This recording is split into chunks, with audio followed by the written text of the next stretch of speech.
Assalamualaikum warahmatullahi wabarakatuh. Welcome back to my channel Bang Gofil Official, channel yang menjelaskan tentang edukasi kripto, permasalahan bisnis Ponzi dan pinjaman online ilegal ya.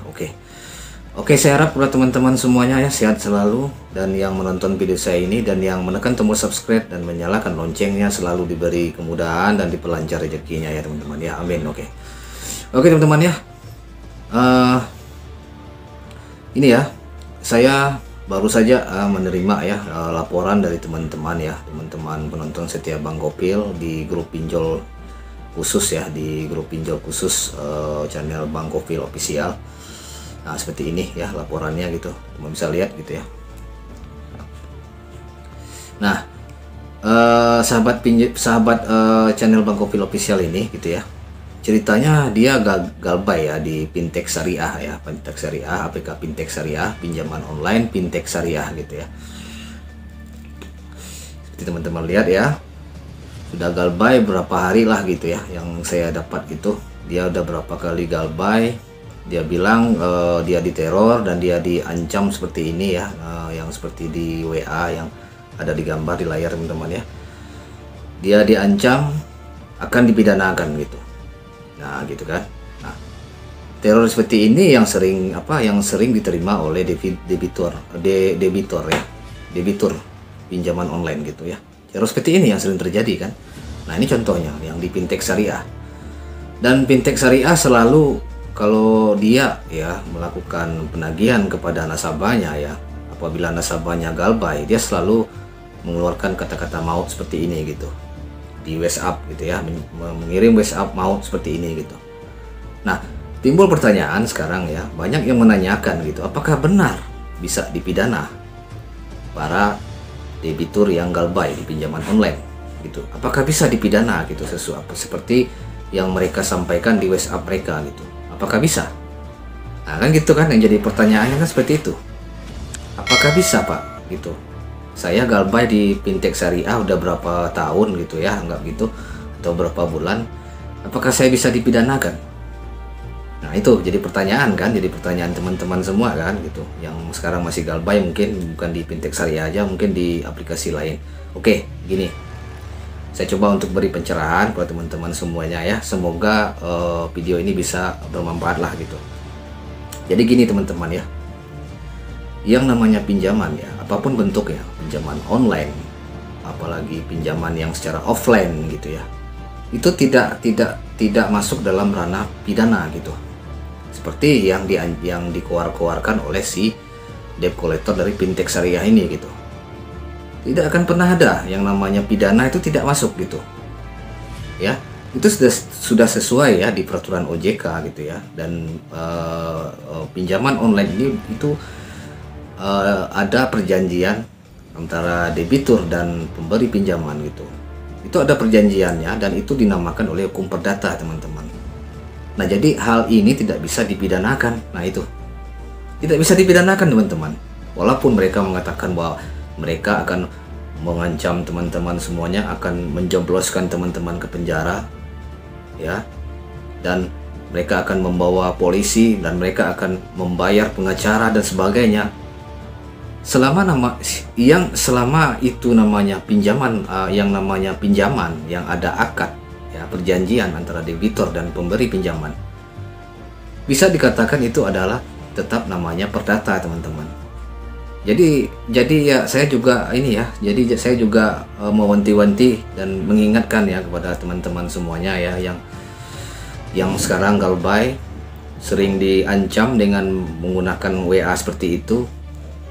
Jadi teman-teman tidak usah khawatir gitu, tidak usah merasa panik, tidak usah. Saya ya pengalaman saya itu udah berapa kali saya dikirim hal seperti itu. Bahkan dia mengatakan polisi akan datang gitu, dia bilang mengirimkan gambar polisi kan gitu. Jadi teman-teman jangan khawatir teman-teman ya. Banyak ahli-ahli hukum semuanya, dan memang sejak zaman dahulu kala yang namanya pinjaman itu tidak masuk dalam pidana teman-teman, itu hukum perdata. Di Indonesia itu berlaku hukum perdata, tidak ada hukum pidana. Ya, nah itu. Jadi yang namanya pinjaman online, penyelesaiannya ya seperti itu. Ya, debitur membayar tunggakan dari pinjaman mereka. Nah itu yang cara penyelesaiannya seperti itu, tidak bisa dipidanakan walaupun debt collector itu ya, yang debt collector itu melaporkan kepada pihak kepolisian ya, atau mungkin kepada menyewa pengacara untuk mengatasi masalah ini, itu tidak akan pernah kena teman-teman ya, tidak akan pernah kena karena dia masuk ranah perdata. Itu tidak mungkin bisa masuk di pidana, tidak mungkin, kecuali begini pengecualiannya ya.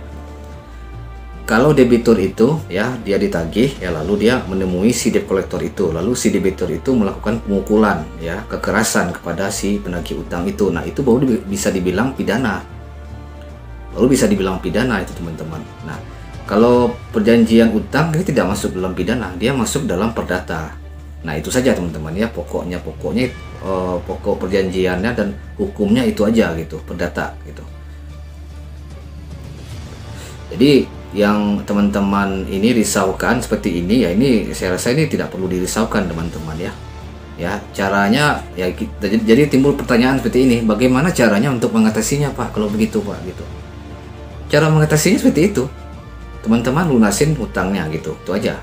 Kalau di hukum perdata kan itu ada perjanjiannya kan, kita melakukan pinjaman online itu ada perjanjian kan, yang ada berapa bab gitu, itu yang harus kita setujui gitu kan.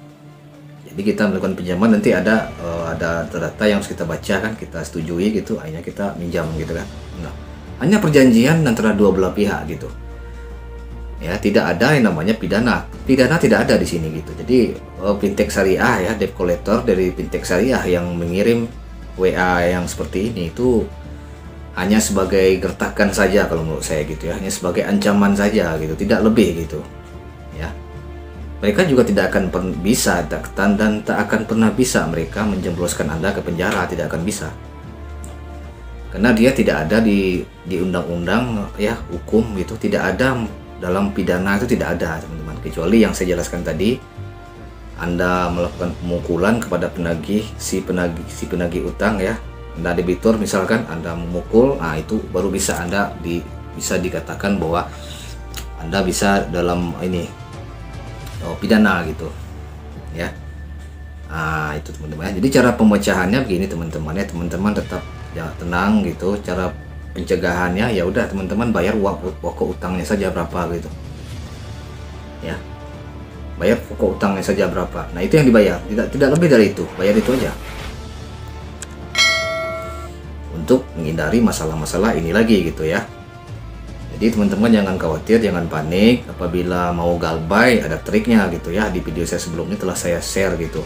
Silahkan teman lihat gitu ya, di video saya ini, di playlist saya ini, seperti yang di sini ada playlistnya ini tentang pinjaman online semua. Silahkan teman lihat video ini itu sudah saya tuangkan di situ semuanya gitu. Permasalahan pinjol semua sudah saya tuangkan di situ. Nah gitu ya. Saya rasa itu aja teman-temannya, sedikit dari saya, mungkin pencerahan saya sedikit tentang hari ini gitu ya, tentang pengaduan dari seorang debitur ya, pinjaman online. Kebetulan juga penonton setia Bang Kopil official ya. Mungkin itu yang bisa saya jelaskan, mungkin bisa bermanfaat buat teman-teman ya, khususnya yang galbay, yang galau sekarang nggak menentu ya, udah santai aja, slow aja gitu. Kalau mau galbay ya udah galbay aja teman-teman ya. Trik-triknya udah ada di pinjaman online ya, playlist pinjaman online yang telah saya share di bagian pinjaman online gitu ya. Silahkan cek aja channel saya ini gitu ya. Sebelum saya tutup, jangan lupa tekan tombol subscribe dan nyalakan loncengnya untuk mendapatkan info terbaru mengenai pinjaman online ya teman-teman ya. Akhir kata saya ucapkan assalamualaikum warahmatullahi wabarakatuh. Markisan, mari kita santai.